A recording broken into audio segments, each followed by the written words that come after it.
আমি আমি শ্রীমতী অগ্নিমিত্রা পাল ঈশ্বরের নামে শপথ করিতেছি যে পশ্চিমবঙ্গ রাজ্যের মন্ত্রী রূপে যে কোনো বিষয় যাহা আমার বিবেচনার জন্য আনিত হইবে বা আমি জ্ঞাত হইব, তাহা ওই মন্ত্রী রূপে আমার কর্তব্য সমূহে যথাযথ নির্বাহের জন্য যেরূপ আবশ্যক হইতে পারে তদ্ব্যতিরিকে আমি প্রত্যক্ষ বা পরোক্ষভাবে কোনো ব্যক্তি বা ব্যক্তিগণের নিকট জ্ঞাপন করিব না বা প্রকাশ করিব না।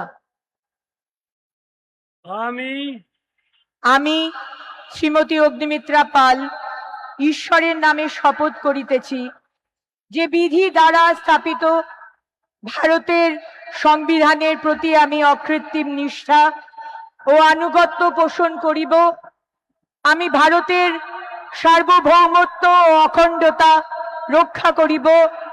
পশ্চিমবঙ্গ রাজ্যের মন্ত্রী রূপে আমার কর্তব্য সমূহ নিষ্ঠাপূর্বক এবং বিবেক সম্মতভাবে নির্বাহ করিব এবং ভয় বা পক্ষপাত, প্রীতি বা বিদ্বেষ রহিত হইয়া সকল শ্রেণীর জনগণের প্রতি সংবিধান ও বিধি অনুসারে ন্যায়াচরণ করিব।